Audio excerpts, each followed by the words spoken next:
We are beginning tonight with something that is not getting enough attention, but I will tell you right now, is going to shock you. A massive alleged fraud scheme unfolding right now in the United States. It's one with allegations of human trafficking, exploitation, and even death. Scammers are allegedly recruiting, and in some cases kidnapping, vulnerable people with promises of free addiction treatment and then moving them into fraudulent sober living homes using their names and health benefits to bill Medicaid for treatment that was never provided. Advocates say some bogus providers were billing as much as $8,000 a day per person. Attorneys representing victims say an estimated $3 billion in American taxpayer money has already been lost to this alleged scheme, with the total, by the way, potentially reaching $8 to $12 billion. And now, the law. There is a class action lawsuit representing thousands of alleged victims that accuses the state of Arizona of ignoring warning signs and failing to stop all of this. The apparent scheme has left families searching for missing loved ones, people desperately escaping facilities. Attorneys and advocates claim as many as 2,000 people are missing or have died as a result of this reported operation. Reva Stewart is an advocate helping people and families caught up in this crisis. Who's going to be their voice? Who is going to be the voices for everybody that was hurt by this? How do we keep helping our people if nobody else is going to help? How do I keep moving forward if nobody's going to listen? So who are the scammers targeting? Native Americans. The victims allegedly came from tribal communities in Utah, Arizona, New Mexico, Montana, South and North Dakota. The Associated Press reports as many as 7,000 Native Americans were recruited and scammed into moving into illegitimate sober living homes in recent years. And why were they targeted? Because fraudsters can easily exploit their health care. You see, eligible Native American patients can receive coverage through Arizona's American Indian Health Program, which is part of the system's, or the state's Medicaid system, excuse me. And under that system, registered providers could bill Medicaid directly for each therapy session and addiction service or behavioral health treatment they claim to provide. In other words, once they got people into these homes, the alleged scammers could begin turning each person into just a steady stream of Medicaid payments. The more people they recruited and the longer they kept them there, the more money they made. So how'd they get people into these homes? According to the National Indian Council on Aging, recruiters allegedly approached people at gas stations and grocery store parking lots, even bus stops. They promised them food and shelter and addiction treatment. There are reports of people being picked up in unmarked vans and driven from remote areas of the Navajo Nation to Phoenix. And it wasn't just people struggling with addiction. Advocates say even Native American elders, some with no drug or alcohol addiction at all, were brought into these homes. And once people were inside the homes, this is when the allegations got even darker. Attorneys representing the victims, who you're going to hear from in just a moment, say that they have heard allegations of sexual assault and physical harm. They say some victims arrived with an alcohol addiction and they left addicted to meth and fentanyl. People have died. As we mentioned earlier, advocates and attorneys claim as many as 2,000 people may be missing or died in connection to this alleged scheme. So what's being done? Well, Arizona Attorney General Chris Mays says that her office has brought at least 180 indictments, secured dozens of convictions, helped drive a 92% drop in fraudulent billing since 2023. Here's how Mays explained the crackdown. This fraud was allowed to metastasize largely because the people in charge prior to 2023 were asleep at the wheel. We felt it was necessary to be aggressive because of the amount of fraud that was going on. And Governor Katie Hobbs has said that Arizonans should be outraged by this scandal while calling it a humanitarian crisis. But the attorneys behind this class action lawsuit say the state's response came years too late, alleging state agencies knew about the fraud as early as 2019 after a whistleblower came forward, failed to stop it before this scheme grew into billions of dollars in improper Medicaid billing. Two of the attorneys leading that lawsuit join me now, John Brewer, Dane Wood. They're from the Brewer Wood Law Firm in Phoenix. Welcome to the show. Thanks so much for taking the time. John, I'm going to start with you. You know, we're calling this an alleged Medicaid fraud scheme. It feels like human trafficking. Is that what it should be called? Yes, Jesse, and thank you for having us. It clearly is a human trafficking and not just a Medicaid fraud scheme, because the two of them go hand in hand. They're inextricably intertwined because, as you just mentioned earlier, they were held against their will. They were given drugs, they were given alcohol, they were picked up, they were promised certain things, and as soon as they got in those homes, their phones were taken away, etc. I'm going to follow up on that, but just John, the class action lawsuit, where does it exactly stand today? Because I understand the state tried to get it thrown out, tried to get it dismissed. The courts are letting it move forward. Yes, sir. They filed a motion to dismiss at the trial court level. They filed an appeal with the Arizona Court of Appeals. We prevailed there.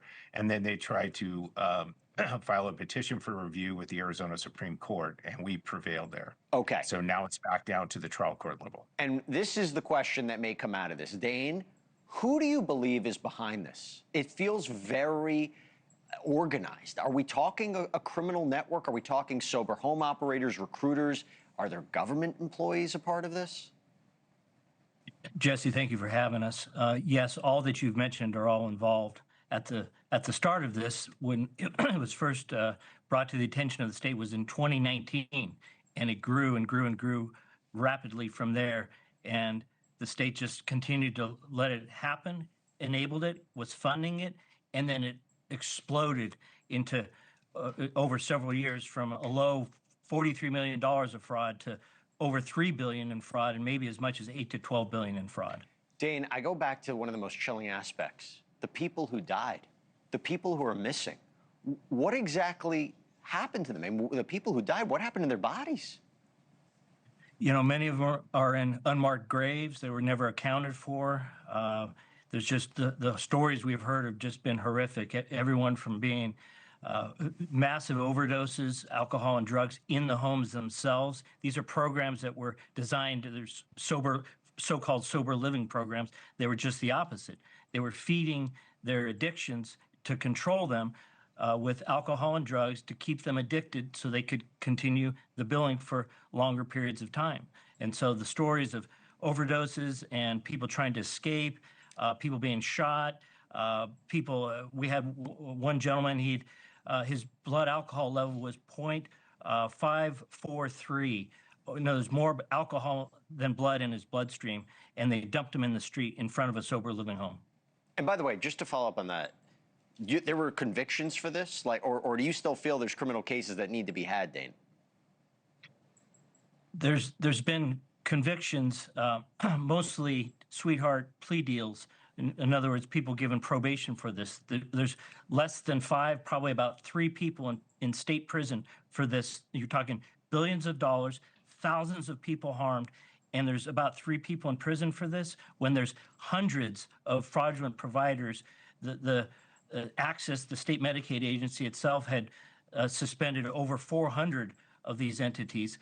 And again, there's only 3 people in prison. That's shocking. That's shocking. And this is putting a big spotlight on state government, but it also putting a face to this. John, I want to ask you about Randy. Randy's the lead plaintiff in this case. We have pictures before and after her addiction to fentanyl. Who is she? What happened to her? How did she become the lead plaintiff? Well, Randy is your classic case. Randy ended up, she went into a sober living home. She actually got pregnant and was not drinking, and she was not partaking in any drugs.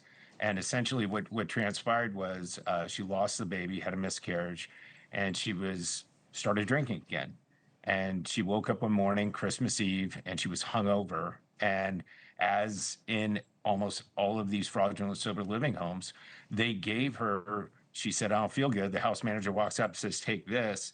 She takes the pill, it's fentanyl. She goes into cardiac arrest, lack of oxygen to the brain, and she's forever in that vegetative state as you're showing right there. She became the lead plaintiff because her story is so tragic. And as you can see from the picture on the left, she has 2 teenage boys. And the state knew about this stuff. They knew about drugs and alcohol in the homes. In their own documents, they say that they knew in early 2020, but we know that it was in 2019 that essentially that they were using drugs and alcohol to control these natives. And John, that's the state-owned documents. So let's talk about the state. Aside from the fact that side-by-side picture, if this goes to trial, this is going to be, I think, the main photo that a jury could potentially see. John, someone say, how is this possible?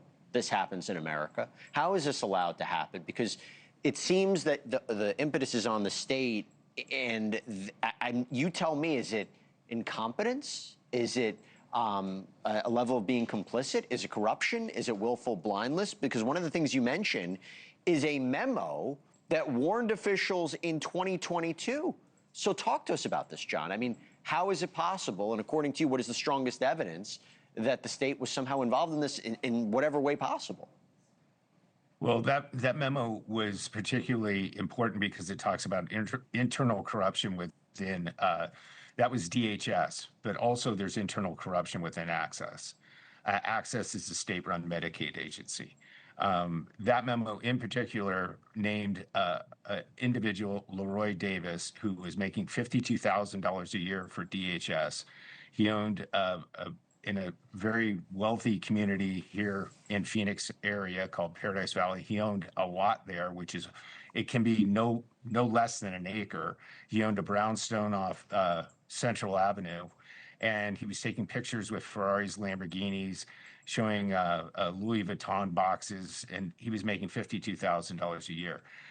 It was hand delivered to the Attorney General at the time. However, the most important thing is it was all the people that were there, the prosecutors, the special agents, the investigators, everybody, rank and file, is still employed and still working for the Attorney General's office.